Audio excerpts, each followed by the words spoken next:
Let's discuss control methods.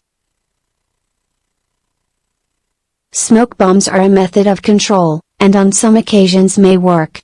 However, gophers can quickly backfill an area to block smoke, and can then escape easily from one of the exits, thus avoiding detection. There are risks with smoke bombs such as fire, and if pressure is applied to the cartridge, explosion can occur. Always read and follow the label directions prior to use.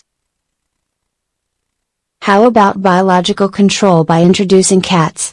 This method is a poor choice because gophers spend most of their time below ground, and the size of a gopher may pose a challenge for some cats. A second reason this is not advisable is that the gopher has tremendous bite pressure in pounds per inch too, and could injure the cat. Snakes regularly hunt gophers, however in an urban or suburban area, snakes are frowned upon and may be viewed as a nuisance. There are a variety of traps for gophers, these are two examples. It's important to purchase traps specific for gophers. If you purchase a trap for moles, you will not be successful. When trapping, it's important to have the right tools. Let's start with the shovel. There are differences in the quality of hand shovels. Since these will be used frequently, a high quality one will serve you well. A trenching shovel, one with a narrow end, is a good choice. The hole you dig will be narrower, and cause less damage to the turf or landscape.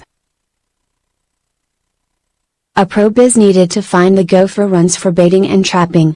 Making a durable one, or purchasing one from specialized distributor, will serve you well. The drawing noted here shows dimensions that work well for several reasons. It includes a push pedal, which allow you to push down with your foot or body in dense soil types like clay. This can speed up the probing process. The probe has two dimensions of thickness, 3/8 inch and 1/2 inch, which is good for different soil types. It's made of metal and has a point for easy ground penetration. To start the baiting or trapping process, you must locate the gopher's run. Opening the entrance of the gopher's mound is not recommended. This area is kept clear of debris by the gopher, and any foreign objects may be pushed out and expose the trap or bait to a non-target animal. To locate a runway, start by finding the plug, which looks like an arch, and is located on the side of the mound. Probe 12 to 18 inches out from the mound, and feel for the slip and give of the probe as it hits the main run. This distance away from the mound will require your probe to go into the soil approximately 3 to 5 inches before hitting the run, with most soil types except sandy soil. Another tip, is to probe between two mounds. This often will lead to a gopher run, since there are minimal turns between two. This is an example of a slip and give after locating the runway. Notice that the probe is away from the mound. The picture at right shows how to successfully place traps in the gopher's run. Traps are placed on both sides of the run, and both traps are securely tied and staked to the ground so they can be recovered. When placing traps, rope or wire can be used to tie off traps. Just keep in mind the more durable material you use, the more likely you are to recover your traps. This is the most common trapping method for short-term jobs. Placing traps in as many burrow systems as possible will yield the best results. After placing the traps in the runs, place something loosely in or over the hole so that no light gets in the tunnel. Do not pack entire hole with dirt. Gophers are very industrious and do burrow maintenance regularly, and they will come upon your traps. Traps should be checked at a minimum of every 24 hours.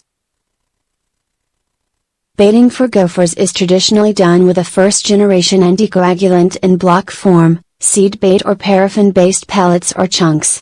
Also, some gopher baits contain strychnine, a restricted-use highly toxic pesticide, which is used mainly by professionals with specialized training. Whatever bait you select, always read and follow the label, and understand the precautions prior to application. One example of gopher bait is the block formulation. A food-based paraffin block that contains seeds, other food-based material, and attractants is mixed with the active ingredient difecinone, a first-generation active ingredient. This bait would be similar to what is used in rat and mouse baits. The process of placing the block bait into the runways is similar to the trap placement process mentioned earlier. The first thing you need to do is locate the main runway with your probe. Open the runway with hand shovel, trenching shovel, or spade shovel to expose the runway. Place bait inside runway on either side of probe hole. Fill the hole. Here is a diagram of the correct location for the bait as indicated by the X's on diagram. Gopher bait labels traditionally note to bait away from the mounds. The picture on the left is an example of placing seed or palletized bait into a main runway. The example on the right is an overlay of how to trap for gophers.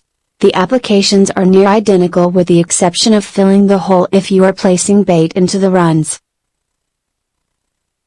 This label indicates baiting 2 or 3 locations in each main burrow, runway, system, and checking the area periodically for 10 to 15 days, and reapplying bait if activity persists. Anticoagulants are not as effective nor do they work as fast as strychnine bait, but they do have an antidote if accidentally ingested. Vitamin K1 is noted on the label in the note to physician portion of this label. All pesticide labels have a first aid section. A licensed professional is required to be trained on first aid procedures prior to use of any pesticide. Gophers may be beneficial in natural environments. A typical pocket gopher can move approximately a ton of soil to the surface each year. They are great earth tillers. As their tunnels are built and extended, they gradually fill up with soil as they are abandoned. The old nests, toilets, partially filled pantries, and buried vegetation and droppings become deep fertilization for the soil. Soil becomes mellow and porous after being penetrated with burrows. Soil that has been compacted by trampling, grazing, and machinery is particularly benefited by the tunneling process. Surface mounds created by gophers also bury vegetation deeper and deeper, increasing soil quality over time. In addition, fresh soil in the mounds provides a fresh seed bed for new plants, which may help to increase the variety of plants on a site. Many mammals, large birds, and snakes eat gophers and depend on their activities to create suitable living conditions. Salamanders, toads, and other creatures seeking cool, moist conditions take refuge in unoccupied gopher burrows. Lizards use abandoned gopher burrows for quick escape cover.